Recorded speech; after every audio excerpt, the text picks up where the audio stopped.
Dans ce tutoriel, nous allons parler de coulisses. Alors, les coulisses sont donc des tunnels dans lesquels passent des liens ou des élastiques. On le trouve, par exemple, comme ceci, dans un bas de pantalon, dans un bas de manche, dans une taille ou même encore à une encolure. Les coulisses peuvent avoir les cordons qui sortent d'un côté ou de deux côtés dans les coutures ou bien sur les milieux dans des œillets, dans des boutonnières. Et les coulisses peuvent contenir aussi des élastiques. Elles sont en général dans le prolongement du vêtement, donc dans un rempli. Mais maintenant, elles peuvent aussi être à part, comme ici dans le short. La coulisse est à part et puis est rajoutée sur le vêtement. Alors, nous allons commencer par une coulisse comme le bas de ce pantalon-ci, mais sans la fente, donc comme si c'était cousu ça. Pour réaliser cet exercice, on va prendre un tissu de 50 cm sur 17 à 20 cm. Ma coulisse aura 2 cm de hauteur et donc c'est en fait un double rempli. Donc je vais avoir un rempli de 1 cm et puis un rempli de 2 cm. Évidemment, les hauteurs de coulisses et de rempli, c'est en fonction du projet et du cordon que vous voulez faire passer, c'est en fonction de l'esthétique. Il n'y a évidemment aucune règle pour la hauteur de la coulisse. Une chose encore avec les coulisses, elles sont soit tout à fait au bord, comme celle-ci, et donc le cordon permet de resserrer, soit, par exemple comme dans cette petite trousse, elles sont faites plus bas que le bord, et donc on a un effet de volant au-dessus de la coulisse. Mais nous allons la faire au bord, dans un rempli. Je vais marquer mes hauteurs de rempli, 1 cm et 2 cm, puis 2 cm.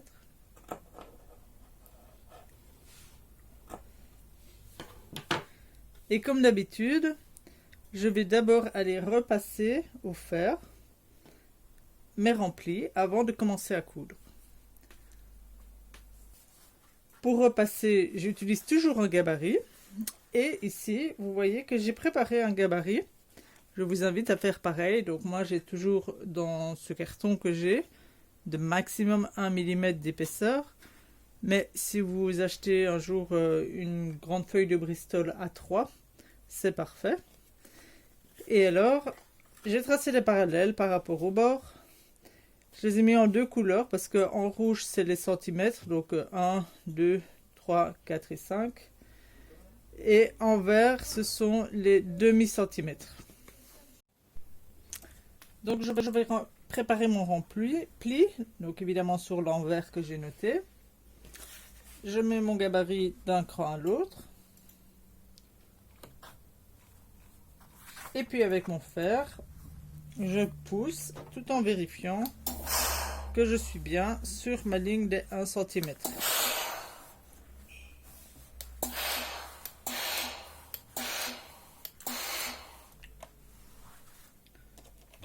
Je repasse mon rempli sans gabarit pour bien décraser.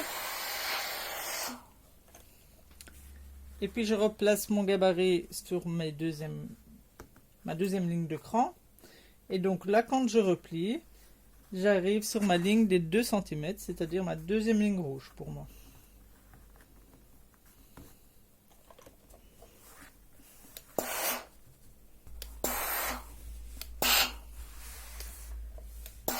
Et je repasse de nouveau sans le gabarit pour bien écraser mon cran. Donc les gabarits, c'est bien de les avoir suffisamment longs que pour pouvoir repasser un ourlet complet. Avant d'aller piquer ma couture de côté à la machine, je vais marquer ma hauteur d'ouverture pour faire passer mon cran. Alors, ça c'est juste une question de bon sens. Il faut juste réfléchir où doit être votre ouverture. L'extérieur sera ce côté-ci et je veux que l'ouverture soit sur l'extérieur, c'est-à-dire à partir du rempli vers au-dessus du rempli en fait. Et je vais marquer un cran de la hauteur du rempli. Donc mon rempli il a 2 cm. Donc je marque une ouverture de 2 cm.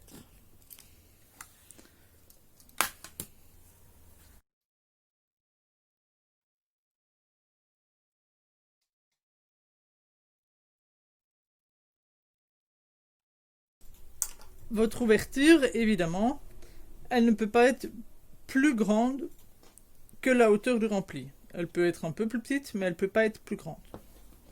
Ensuite, je vais épingler endroit sur endroit, en raccordant bien mon pli sur mon pli.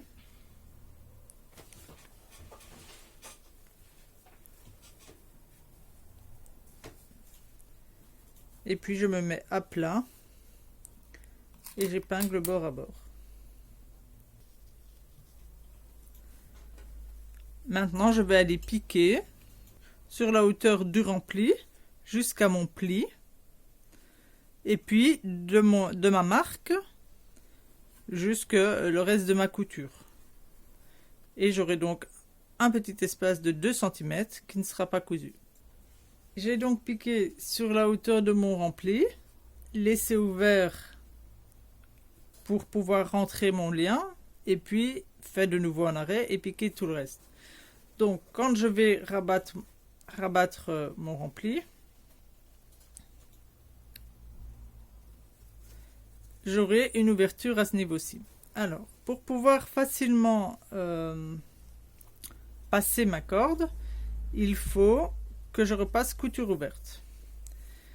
Mais dans l'ouverture. Mais par contre, je voudrais bien surjeter toutes les épaisseurs ensemble. Pour ce faire, je dois cranter une de mes coutures. Si ceci c'est mon dos, et ici c'est mon devant, je veux coucher ma couture vers le dos, mais je veux que dans ma coulisse, la couture soit ouverte. Je vais cranter la valeur couture du devant jusque à mon point. Et maintenant, je vais pouvoir d'une part surjeter ma couture et d'autre part repasser couture ouverte. Ma couture est surjetée, elle est repassée vers le dos, mais dans la hauteur de la coulisse et sur l'ouverture de la coulisse. Elle est ouverte parce que comme ceci, quand je vais enfiler mon cordon dedans, je ne serai pas gênée par les coutures qui sinon me bloqueraient. Après, eh bien c'est tout simple, il ne reste plus qu'à rabattre la couture qu'on a déjà préparée, repassée. Donc on épingle et on vient piquer à 1 mm sur tout le tour de la coulisse. J'ai piqué mon double rempli, donc à 1 mm comme d'habitude, du bord. À l'intérieur, j'ai ma couture couchée et une couture visuellement classique. Et à l'extérieur, j'ai une ouverture dans laquelle je vais pouvoir glisser un cordon. Pour glisser le cordon, ici j'ai un ruban jaune, simplement avec une épingle de sûreté. Il faut évidemment qu'elle puisse rentrer dans votre coulisse. Je passe dans le cordon et moi je vous conseille de sécuriser votre épingle avec du papier collant. Voilà, vous sécurisez votre épingle avec du papier collant pour ne pas que ça s'ouvre à l'intérieur. Ici évidemment c'est une coulisse assez large et avec un ruban tout simple, mais quand c'est un peu plus épais, parfois l'épingle s'ouvre à l'intérieur.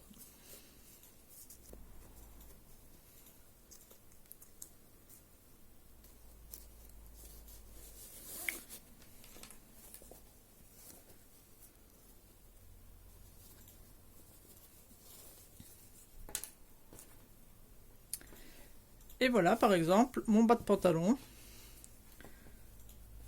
avec son cordon que je peux resserrer. Donc ici j'ai les cordons qui sortent d'un seul côté.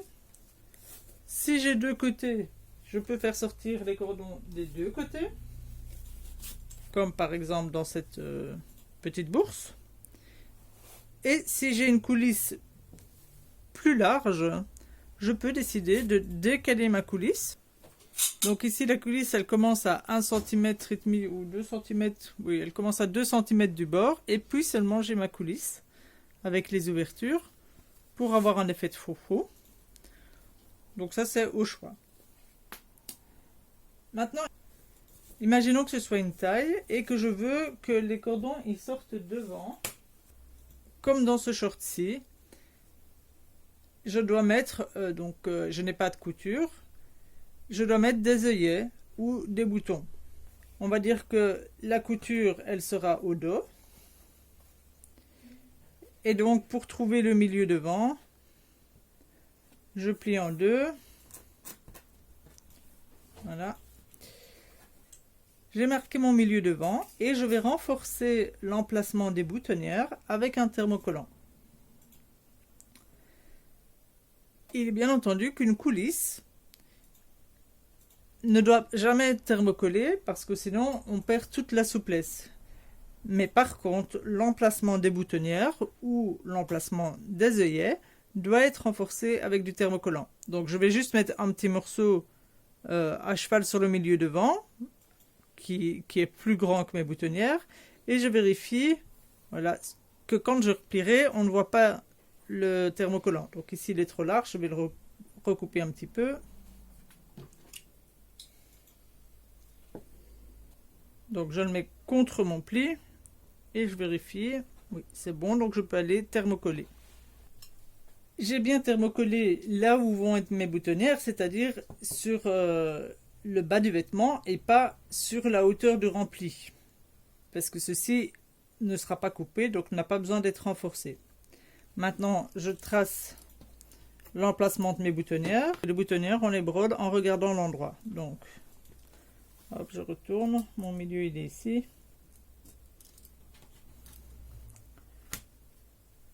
Je me mets à 1 cm du pli et je marque l'emplacement de mes boutonnières.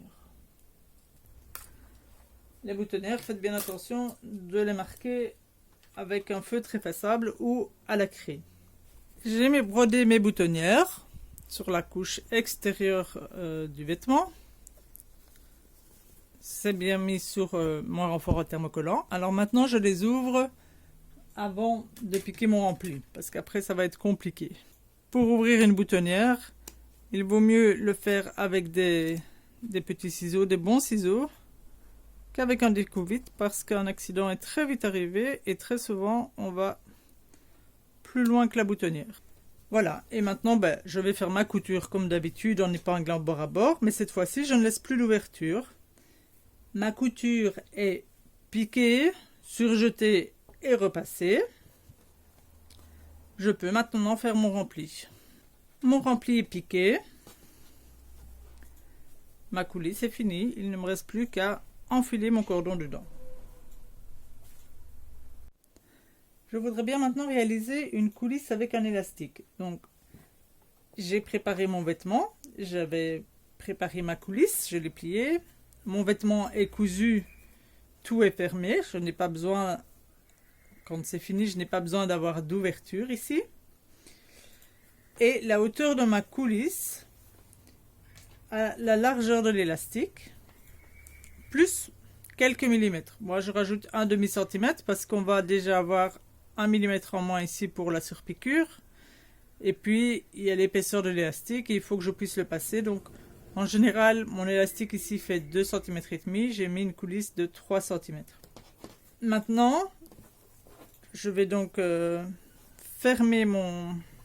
rabattre mon rempli. Et j'ai deux solutions. Soit je pique l'élastique à plat. Donc ici j'ai mis une épingle, mais vous le piquez à plat avec un zigzag. Je l'insère au fur et à mesure que je pique mon rempli. Mais c'est une technique qui me demande beaucoup de dextérité. Soit je le mettrai après, comme les cordons. Et je vais aller piquer ma coulisse, mais en laissant un espace. Donc je vais commencer ici par exemple. Je tournerai et je m'arrêterai ici. Je vais laisser une ouverture pour pouvoir insérer mon élastique. Alors, vu que je repasserai après, je ne vais pas faire d'arrêt ni au début ni à la fin. J'ai piqué mon rempli en laissant une ouverture. Je n'ai pas fait d'arrêt. Je vais maintenant, comme pour le cordon, pouvoir introduire mon élastique. Donc, je reprends mon élastique. Je reprends toujours ma même épingle que je pique dedans. Je la sécurise avec du papier collant. Et alors ici, un conseil, l'élastique étant plus petit que votre coulisse, j'épingle l'autre extrémité au vêtement. Et puis maintenant, comme pour le cordon, je vais le faire glisser dedans. Je ressors mon élastique. Et maintenant, je vais devoir attacher les deux extrémités de l'élastique. Donc pour attacher un élastique, je le superpose de 2 cm et je viens l'épingler en le superposant. Et puis je vais faire un zigzag d'un côté et un zigzag de l'autre côté. Avant ça, il faut que je vérifie qu'il soit bien plat dans la coulisse. Maintenant à la machine, je vais faire un zigzag d'un côté et un zigzag de l'autre. J'ai fait mes zigzags.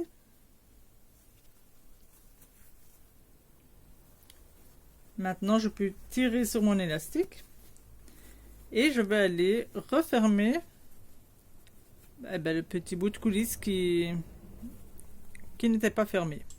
Voilà mon rempli fini. Alors cette fois-ci, j'ai bien fait un arrêt au début et un arrêt à la fin de la piqûre. Quand on pique, il faut bien faire attention de ne pas piquer sur le bord de l'élastique pour qu'il puisse coulisser. Et puis, je répartis mes fronces correctement. Et voilà. Après, on peut, si on le désire, surpiquer. Donc, si je surpique, je tire sur l'élastique en surpiquant. Et on peut, comme on l'a vu dans le short, on peut cumuler les coulisses, c'est-à-dire un élastique qui est surpiqué ici et une coulisse avec cordon.